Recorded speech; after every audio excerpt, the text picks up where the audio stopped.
Tech লাৰ্ণিঙৰ অন্য এটা ভিডিঅ'লৈ স্বাগতম জনাইছোঁ। সমৰ্থ পৰ্টেলৰ জৰিয়তে আপোনালোকে যি ৰেজিষ্ট্ৰেশ্যন কৰিছিলে সেই ৰেজিষ্ট্ৰেশ্যনৰ মেৰিট লিষ্ট হয়, মেৰিট লিষ্ট কেনেকুৱা ধৰণে চেক কৰিব ষ্টেপ বাই ষ্টেপ প্ৰচেছটো দেখুৱাইছোঁ। তো ইয়াতে আপোনালোকে চাৰ্চ বাৰত চাৰ্চ কৰিব assampro.com। ইয়াতে চাৰ্চ কৰিলেই আপোনালোকে সকলোবিলাক মেৰিট লিষ্ট চাব পাৰিব। এই ৱেবছাইটতে আপোনালোকে ক্লিক কৰি দিব। ক্লিক কৰাৰ পিছতে আপোনালোকৰ যি ৱেবছাইটটোৰ হোম পেজ হয়, হোম পেজটো এনেকুৱা ধৰণে অ'পেন হ'ব। ইয়াতে আপোনালোকে দেখিবলৈ পাইছে সমৰ্থ এডমিশ্যন মেৰিট লিষ্ট। যিসকলে এডমিশ্যন কৰিছিলে তেওঁলোকৰ যি মেৰিট লিষ্ট হয়, মেৰিট লিষ্ট ইয়াতেই চেক কৰিব পাৰিব। এই যিটো ওপৰতে লিংক দেখিবলৈ পাইছে তাতে ক্লিক কৰি দিব।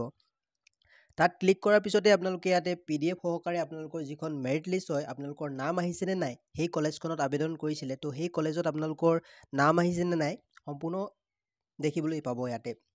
তো ইয়াতে কি কৰিব আপোনালোকে, ইয়াত দেখিবলৈ পাইছে 2 জুনত আপোনালোকৰ মেৰিট লিষ্ট প্ৰকাশ পাব। কিন্তু মই 22 মে'তে আপোনালোকৰ যি ভিডিঅ'টো প্ৰস্তুত কৰি থৈছোঁ, তো আপোনালোকে চাই ল'ব পাৰিব ষ্টেপ বাই ষ্টেপ প্ৰচেছটো কেনেকুৱা ধৰণে চেক কৰে। সম্পূৰ্ণ ডিটেইল ইয়াতে দিয়া আছে।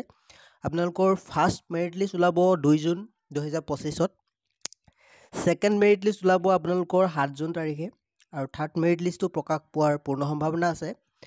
তো ইয়াতে সম্পূৰ্ণ ডেট ডিটেইল আপোনালোকে চাব পাৰিব। তো ইয়াতে আপোনালোকে কি কৰিব, সম্পূৰ্ণ ষ্টেপ বাই ষ্টেপ প্ৰচেছ দিয়া আছে, আপোনালোকে কেনেকুৱা ধৰণে চেক কৰিব। ইয়াতে দেখিবলৈ পাইছে হাউ টু চেক সমৰ্থ মেৰিট লিষ্ট 2025 PDF। তো merit list download link click here যিটো অপশ্যন দেখিবলৈ পাইছে ইয়াতে, তাতে ক্লিক কৰিব। ইয়াত দেখিবলৈ পাইছে এই যিটো লিংক হয় ইয়াতে ক্লিক কৰিব। ইয়াত ক্লিক কৰাৰ পিছতে আপোনালোকৰ ইয়াতে ইনষ্টিটিউশ্যন নেম, অৰ্থাৎ আপোনালোকে কোনখন কলেজ বা কোনখন ইউনিভাৰ্চিটি হয় সেইটো চিলেক্ট কৰিব লাগিব। তাৰপিছত কলেজখনৰ নেম চিলেক্ট কৰিব লাগিব। এনেকুৱা ধৰণে মই চিলেক্ট কৰি দিছোঁ, বা আপোনালোকে চাৰ্চ কৰিলেও ইয়াতে চাৰ্চ কৰিলেও আপোনালোকৰ কলেজ বা ইউনিভাৰ্চিটিৰ নাম আহি যাব। তাৰপিছত প্ৰগ্ৰেম নেম চিলেক্ট কৰিব, আপোনালোকে কি প্ৰগ্ৰেম চিলেক্ট কৰিছিলে। প্ৰগ্ৰেম নেম এনেকুৱা ধৰণে বাচিব পাৰিব। আপোনালোকে চাৰ্চ কৰিলেও আপোনালোকৰ যি প্ৰগ্ৰেম হয় আহি যাব।